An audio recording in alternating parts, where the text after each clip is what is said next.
Hello friends, welcome to our YouTube channel your BSc guide. आज के इस video में हम बीएससी सेकेंड ईयर के थर्ड सेमेस्टर के केमिस्ट्री के सिलेबस को डिस्कस करेंगे। ये वीडियो काफ़ी ज़्यादा इम्पॉर्टेंट होने वाली है, तो आप वीडियो को स्किप बिल्कुल भी मत कीजिएगा। मैं बीच बीच में इम्पॉर्टेंट इन्फॉर्मेशन भी दूंगी, कैसे क्या पढ़ना है, कौन सी वीडियोस कब आएगी और कितनी वीडियोस बनने वाली हैं, सब कुछ मैं आप लोगों को इसी में डिस्कस करूँगी। साथ ही साथ पूरा जो केमिस्ट्री का सिलेबस है थर्ड सेमेस्टर का, बहुत ही डिटेल में डिस्कस करने वाली हूँ, ताकि आप लोगों को ये पता चल सके कि कितने यूनिट पढ़ने हैं, उन यूनिट में क्या क्या हमें पढ़ना है, ताकि बाद में आपको प्रॉब्लम ना हो सके। जो सेकेंड ईयर है उसमें जो थर्ड सेमेस्टर है उसकी जो बुक है केमिस्ट्री के, उसका नाम है chemical dynamics and coordination chemistry. ठीक, तो ये जो बुक है केमिस्ट्री की काफ़ी इम्पॉर्टेंट बुक है। इसके थ्रू हम लोग केमिकल्स के बारे में, जो कोऑर्डिनेशन कैसे केमिस्ट्री है, पूरा बहुत ही डिटेल में अच्छे से समझेंगे। बाकी मैंने बीएससी फर्स्ट ईयर के फर्स्ट सेमेस्टर और सेकेंड सेमेस्टर के सारे syllabus, most important chapter, unit, topic, पूरा कोर्स कंप्लीट करवा दिया है। साथ ही साथ मैंने पेपर्स भी प्रोवाइड कर दी हैं। अगर आपके कोई छोटे भाई बहन हैं, ठीक, तो उनको भी ये चैनल रिकमेंड कीजिए और ज़्यादा से ज़्यादा अपने फ्रेंड्स को, थर्ड सेमेस्टर के फ्रेंड्स को शेयर कीजिए, ताकि उन लोग भी देख सके और अपनी तैयारी को अच्छा कर सके। ठीक, आप लोग ऐसे ही सपोर्ट करते रहेंगे तो मैं आप लोगों के लिए बहुत अच्छा रियल कंटेंट प्रोवाइड करूँगी। ठीक, तो एक बार और समझ लीजिए, मैं आप लोगों को थर्ड सेमेस्टर में क्या क्या प्रोवाइड करने वाली हूँ। वैसे तो मैंने बता दिया, लेकिन फिर एक बार बता देती हूँ। पहले मैं सारे सब्जेक्ट का सिलेबस प्रोवाइड करूँगी, फिर उसके बाद most important chapter, unit, topic provide करूँगी। ऐसे ही मैं आप लोगों को सारा कुछ पढ़ाऊँगी। तो अब सिलेबस देख लेते हैं। जो यूनिट 1 है केमिस्ट्री में, वो है केमिकल काइनेटिक्स। ठीक, इसके बारे में हम लोग पढ़ेंगे। इसमें जो रेट ऑफ रिएक्शन है काफ़ी इंपॉर्टेंट है, मॉलिकुलैरिटी है एंड ऑर्डर ऑफ रिएक्शन है, कंसंट्रेशन डिपेंडेंस है ऑफ रेट्स है, mathematical characteristics of simple chemical reaction है, और एक चीज़ और, zero order, first order, second order, pseudo order, half life and mean life. ये काफ़ी ज़्यादा इंपॉर्टेंट टॉपिक होने वाला है। तो मैं आप लोगों को जो नेक्स्ट वीडियो दूंगी most important chapter, unit, topic की, उसमें मैं बताऊंगी कि कौन कौन सा यूनिट आपके लिए मोस्ट इंपॉर्टेंट है, जिसे पढ़ के आप लोग एग्ज़ाम में बहुत अच्छा स्कोर कर सकते हैं। और फिर मैं आप लोगों को ये भी बताऊंगी कि कौन कौन से यूनिट से कितने कितने चैप्टर्स के अंदर से जो टॉपिक बनने वाले हैं, उससे जो क्वेश्चंस आते हैं, वो भी मैं आप लोगों को सारे टॉपिक बता दूंगी। फिर इसके अंदर क्या आता है, determination of the order of reaction है। अगर आप लोग सिलेबस को अच्छे से समझे रहेंगे, देखे रहेंगे और अपनी यूनिवर्सिटी से सिलेबस मैच कर लेंगे, तो फिर उसके बाद आप लोगों को कोई भी प्रॉब्लम नहीं होने वाली। अगर आपका सिलेबस मैंने जो प्रोवाइड किया है उससे मैच करना है, तो आप बिल्कुल बेफिक्र हो जाइए। मैं आप लोगों को सब कुछ प्रोवाइड करूंगी। पिछले ईयर में देख लीजिएगा, बहुत सारे स्टूडेंट का बहुत अच्छा रिव्यू आया। कम्युनिटी टैब में मैं मेंशन भी करती हूँ। यहाँ पर आप लोगों को रियल कंटेंट मिलता है, तो आप लोग प्लीज़ चैनल को सब्सक्राइब कर लीजिएगा। ठीक, इसमें थ्योरीज ऑफ केमिकल काइनेटिक्स भी आता है, जिसके अंदर इफेक्ट ऑफ टेम्परेचर है, रेट ऑफ रिएक्शन है, आर्हीनियस इक्वेशन के ऊपर भी क्वेश्चन काफ़ी ज़्यादा बनते हैं। ठीक, कॉन्सेप्ट ऑफ एक्टिवेशन एनर्जी है, सिंपल कोलिजन थ्योरी है based on hard sphere model है, ट्रांजिशन स्टेट थ्योरी है, expression for the rate constant based on equilibrium constant and thermodynamic aspects है। इसमें कोई भी डेरिवेशन नहीं। जो यूनिट 2 है, छोटा सा यूनिट है, बहुत ही लेंदी नहीं है। ये जो लिखा गया है, इसमें देखिए क्या है, केमिकल इक्विलिब्रियम है। जो केमिकल इक्विलिब्रियम है, मतलब इसके अंदर हमें पढ़ना है कौन से इक्विलिब्रियम स्टेट में क्या होता है, इक्विलिब्रियम कांस्टेंट क्या होता है, फ्री एनर्जी क्या होता है। फिर इसमें thermodynamic derivation of laws of mass action भी पढ़ना है, ली चैटलीज प्रिंसिपल भी पढ़ना है। इससे भी एक क्वेश्चन बन जाता है, reaction isotherm and reaction isochore Clapeyron Clausius equation, और उसके एप्लीकेशन बनने हैं। इससे बनेगा तो क्वेश्चन शॉर्ट में बनेगा, लॉन्ग में बहुत ही कम बनता है। ठीक, जो यूनिट 3 है, ये भी छोटा सा ही यूनिट है, ज़्यादा बड़ा यूनिट नहीं है। ये फेज़ इक्विलिब्रियम है, इसका नाम है। इसमें statement and meaning of the term phase है, components and degree of freedom है। पहले आप लोग अच्छे से सारे टॉपिक समझ लीजिए। ठीक, फिर डेरिवेशन ऑफ गिव फेज़ रूल है, phase equilibria of one component system है, जिसे वाटर आता है, CO2 सिस्टम आता है। फिर phase equilibria of two component system है, सॉलिड लिक्विड इक्विलिब्रियम, सिंपल जिसमें BI, CD, PB, AG systems आते हैं। मैं आप लोगों को सारा यूनिट अच्छे से कवर कराने वाली हूँ।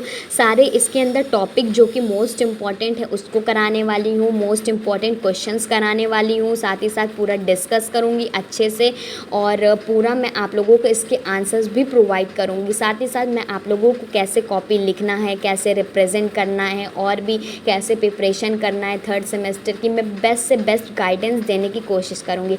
आपको मेरे चैनल पे फिज़िक्स, केमिस्ट्री का, मैथ्स का सब कुछ आप लोगों को आसानी से मिल जाएगा। और कोई भी क्वेरी रहती है तो आप लोग प्लीज़ कमेंट किया करिए, मैं सारे कमेंट्स को पढ़ती हूँ और आप लोगों को रिप्लाई भी करती हूँ, सारे डाउट्स को आप लोगों के सॉल्व भी करती हूँ। सबसे ज़्यादा इम्पॉर्टेंट जो होता है सिलेबस होता है। अगर हमें सिलेबस पता है तो तभी तो हम लोग आगे बढ़ेंगे ना, तभी तो हम लोग पेपर देने जाएंगे, तो कम से कम ये तो पता रहेगा किससे अंदर से क्वेश्चन आ रहा है। बाकी तो मैंने आप लोगों को सब कुछ बहुत ही डिटेल में क्लास अपडेट्स वाली वीडियो में मैंने आप लोगों को बता दिया कि कैसे मैं कंटेंट देने वाली हूँ, कैसे मैं डिलीवरी करूँगी अपने लेक्चर्स की। तो अगर आपने वो वीडियो नहीं देखे तो आप मेरे चैनल पे जाएंगे, आपको मिल जाएगा, ठीक। और बाकी तो मैं आप लोगों को ये सारा यूनिट बहुत ही डिटेल में पढ़ाने भी वाली हूँ। साथ ही साथ इसके मैं आप लोगों को, अगर आप नोट्स बनाना चाहते हैं तो आप लोग वीडियो को पॉज करके नोट्स बना लीजिएगा, क्योंकि नोट्स काफ़ी ज़्यादा इम्पॉर्टेंट होते हैं एग्ज़ाम के पॉइंट ऑफ व्यू से। अगर आप नोट्स अभी बनाते हैं, अभी बनाना स्टार्ट करेंगे ना, तो देखिएगा मैं जितने बार कह रही हूँ कि मैंने फर्स्ट सेमेस्टर में भी और सेकेंड सेमेस्टर में भी कहा था कि आप लोगों को नोट्स बनाना चाहिए, क्योंकि एग्ज़ाम के टाइम पे बहुत कम टाइम रहता है, हम लोग पूरा लेक्चर बार बार थोड़ी ना देख सकते हैं। तो इसीलिए नोट्स बनाए रखे रहेंगे आप लोगों के लिए, तो आप लोगों के लिए ही अच्छा होगा, क्योंकि एग्ज़ाम के टाइम पे कहाँ देखेंगे, क्या देखेंगे। तो इससे बढ़िया है कि आपने नोट्स बनाया है, उसको अच्छे से पढ़ लिया, हाईलाइट कर लीजिए पॉइंट्स को। एक वीडियो में आप लोगों को नोट्स के ऊपर भी प्रोवाइड कर दूँगी, कैसे आप लोग शॉर्ट नोट्स बना सकते हैं, लेक्चर से कैसे नोट्स आप लोग प्रिपेयर कर सकते हैं। क्योंकि अगर आप स्क्रीनशॉट लेते हैं तो वो फ़ोन में ही रहेगा ना, तो स्क्रीनशॉट जा कर के आप लिख लेंगे। लिखने की आदत आप लोगों को डालनी पड़ेगी, तभी तो जा कर के आप लोग एग्ज़ाम में अच्छे से लिखेंगे। तो आप लोग नोट्स बनाते हुए चलिएगा, क्योंकि बहुत ज़्यादा इम्पॉर्टेंट होते हैं उसके लिए। एक चीज़ और मैं बता देती हूँ, मेरी जो वीडियो आती है शाम को 6 बजे आती है, मंडे टू फ्राइडे आती है, तो आप लोग शाम को 6 बजे एक्टिव ज़रूर रहा करिए, ठीक। और मंडे टू फ्राइडे आती है और सैटरडे संडे में आप लोगों को कुछ स्पेशल चीज़ें देने की कोशिश करूँगी, जैसे कि आपके एग्ज़ाम से रिलेटेड क्या चीज़ें हो गई, मैं आप लोगों को एग्ज़ाम से रिलेटेड टिप्स दूँगी, कैसे प्रिपरेशन करना है नोट्स के ऊपर, और एक मंथ में प्रिपरेशन कैसे करना है, एक हफ्ते में कैसे करना है, मैं आप लोगों को सब कुछ कराने वाली हूँ। और सारे पेपर्स भी प्रोवाइड करने वाली हूँ। जैसे मैंने आप लोगों को फर्स्ट सेमेस्टर में, सेकंड सेमेस्टर में प्रोवाइड किए थे पेपर, यूनिवर्सिटी के सारे ज़्यादा ज़्यादा यूनिवर्सिटी के मैं आप लोगों को प्रोवाइड करूँगी, ताकि आप लोगों को कोई भी प्रॉब्लम ना हो सके, ठीक।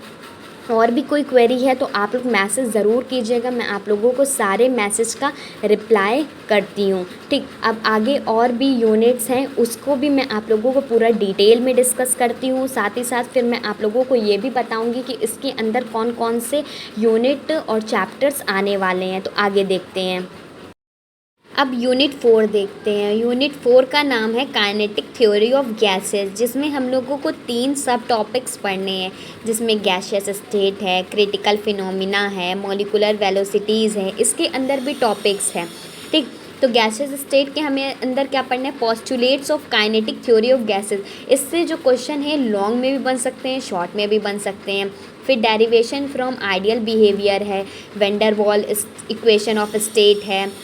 फिर इसके बाद क्रिटिकल फिनोमिना में PV isotherm of real gases है, कॉन्टीन्यूटी ऑफ स्टेट्स है, the isotherm of van der Waals equation है, relationship between critical constant and van der Waals constant है। इससे भी जो क्वेश्चंस बनते हैं वो शॉर्ट के लिए बन सकते हैं, शॉर्ट में, वेरी शॉर्ट में भी बन सकते हैं, ठीक। The law of corresponding states, reduced equation of states है। फिर इसके अंदर मॉलिक्यूलर वेलोसिटी में आते हैं जो topic, qualitative discussion of the Maxwell distribution of molecular velocities है, collision number, mean free path and collision diameter के ऊपर भी एक क्वेश्चन बनता है, ठीक। फिर आता है लिक्विड स्टेट, मैं आप लोगों को बताऊंगी भी कौन कौन सा इंपॉर्टेंट है, बाकी आप लोग सिलेबस ध्यान से देख लीजिए। लिक्विड स्टेट जो 5th यूनिट है, इसके अंदर आता है intermolecular forces, structure of liquids, और भी बहुत सारे हैं। आप चाहे तो स्क्रीनशॉट इसका ले सकते हैं और चाहे तो लिख भी सकते हैं, ठीक। इसके अंदर और difference between solid liquid gases है, मैं आप लोगों को अच्छे से पढ़ाने भी वाली हूँ। लिक्विड क्रिस्टल है, डिफरेंस बिटवीन लिक्विड क्रिस्टल है एंड सॉलिड लिक्विड है, classification structure of nematic and cholesterol phases है। एक चीज़ और है इसमें, लिक्विड इन सॉलिड जो कि जेल्स में होता है, इसकी क्लासिफिकेशन, प्रिपरेशन, प्रॉपर्टीज़, ये चीज़ एक क्वेश्चन बन के भी पूछ सकती है कि लिक्विड इन सॉलिड होता है जो कि एज अ जेल फॉर्म में होता है, उसका क्लासिफिकेशन बताओ, प्रिपरेशन बताओ, प्रॉपर्टीज़ भी बताओ। फिर इसके बाद इनहिबिटेशन है, जनरल एप्लीकेशंस हैं। फिर यूनिट नंबर 6 जो है, यूनिट नंबर 6 है कोऑर्डिनेशन केमिस्ट्री। इसको तो आप लोग समझ लीजिए कि बहुत इम्पॉर्टेंट चैप्टर होने वाला है। इस 6 और 7 यूनिट बहुत ही ज़्यादा इम्पॉर्टेंट होने वाला है। 6 और 7 यूनिट एक को मिला करके क्वेश्चन बनते हैं, ठीक। इसको पूरा 6 और 7 यूनिट को पूरा एक यूनिट माना जाता है, लेकिन अलग अलग यूनिट दिया गया है तो मैं आप लोगों को अलग अलग पढ़ाऊँगी, लेकिन मैं आप लोगों को बता रही हूँ कि ये 6 और 7 यूनिट को एक साथ माना गया है, जिसके अंदर कोऑर्डिनेशन केमिस्ट्री में है Werner's theory of coordination complexes है, क्लासिफिकेशन ऑफ लिगेंड्स क्या होता है, एम्बीडेंटेंट लिगेंड क्या होता है, चिलेट्स क्या होते हैं, इसके अंदर चिलेशंस भी आते हैं, कोऑर्डिनेशन मेंबर्स हैं, IUPAC नोमेनक्लेचर तो बहुत ही ज़्यादा इंपॉर्टेंट है। ये आप लोगों ने क्लास 12 में भी पढ़ा होगा कि जो IUPAC नेम रखते थे हम किसी भी कंपाउंड का, तो उसमें भी यही करना है, हम लोगों को IUPAC नेम रखना है।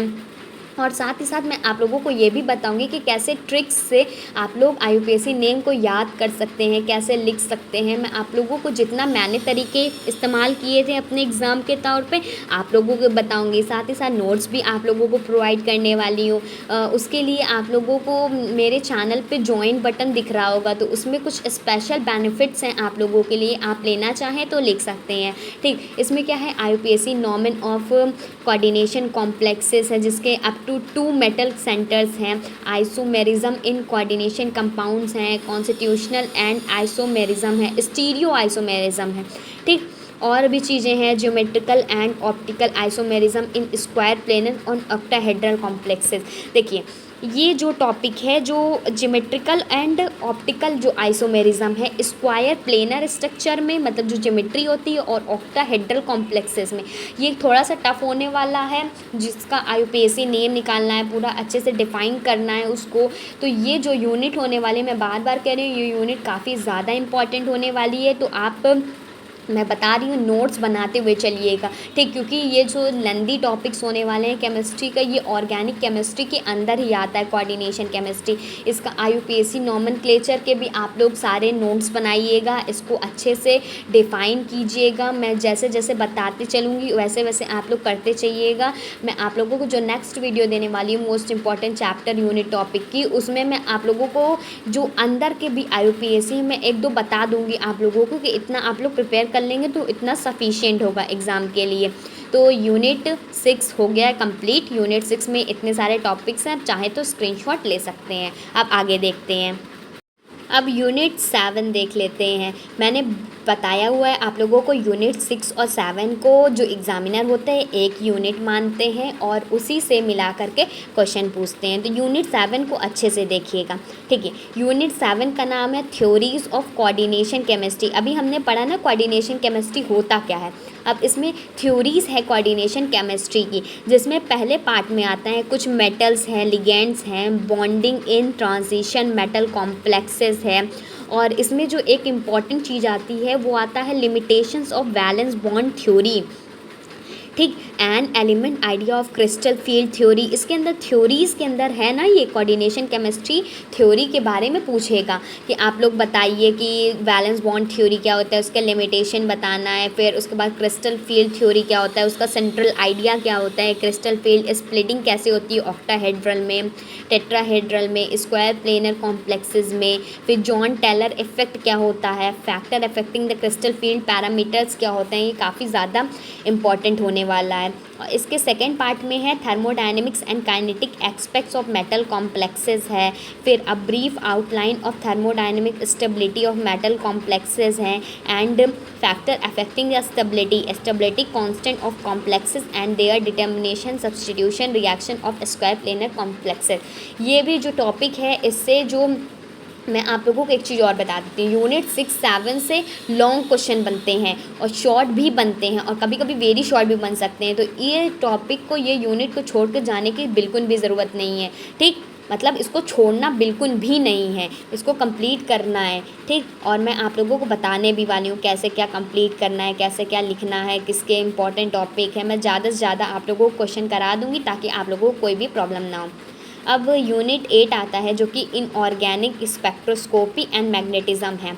इसमें जो पहले पार्ट में आता है वो electronic spectra of transition metal complexes है, ठीक। Types of electronic transition, selection rules of d transition क्या होता है, स्पेक्ट्रोस्कोपिक ग्राउंड स्टेट्स क्या होता है, स्पेक्ट्रोस्कोपिक केमिकल सीरीज़ क्या होता है, Orgel energy level diagram for D1 to D9 state तक जाता है। जो फिर discussion for the electronic spectrum दिया गया है, ये कॉम्प्लेक्स दिया गया है, इसका आयनिक का इसका पूरा स्ट्रक्चर बनाना है, स्पेक्ट्रम बनाना है, मैं आप लोगों को बताऊंगी, ठीक। फिर उसके बाद सेकेंड पार्ट में magnetic properties of transition metal complexes है, टाइप्स ऑफ मैग्नेटिक बिहेवियर है, मेथड्स ऑफ डिटरमाइनिंग मैग्नेटिक सस्पेक्सिबिलिटी है, स्पिन ओनली फार्मूला है, एलएस कपलिंग है, फिर correction of mu S and mu effect है, ठीक। इसको भी ध्यान से देख लीजिए, आप चाहें तो स्क्रीनशॉट ले सकते हैं, बाकी तो लिख सकते हैं। और बाकी नेक्स्ट वीडियो जो मेरी आने वाली है वो भी most important chapter unit topic की आने वाली है। फिर उसके बाद मैं आप लोगों को मोस्ट इम्पॉर्टेंट क्वेश्चन प्रोवाइड करूँगी, फिर पढ़ाऊँगी, फिर उसके बाद सारे आंसर्स भी प्रोवाइड करने वाली हूँ। तो प्लीज़ नए हैं तो चैनल को सब्सक्राइब कर लीजिए और ज़्यादा से ज़्यादा बच्चों तक शेयर कर दीजिए। जितना ज़्यादा लाइक और कॉमेंट होगा मैं उतनी जल्दी आप लोगों को सारे यूनिट्स कंप्लीट कराने वाली हूँ। तो ज़्यादा से ज़्यादा शेयर कर दीजिए ताकि उन बच्चों तक भी पहुंच सके जिनका एक अच्छे से प्रिपेयर करना चाहते हैं स्टार्टिंग से ही। तो आप लोग प्लीज़ नए हैं तो प्लीज़ लाइक कर दीजिएगा, शेयर कर दीजिए। Goodbye and stay safe.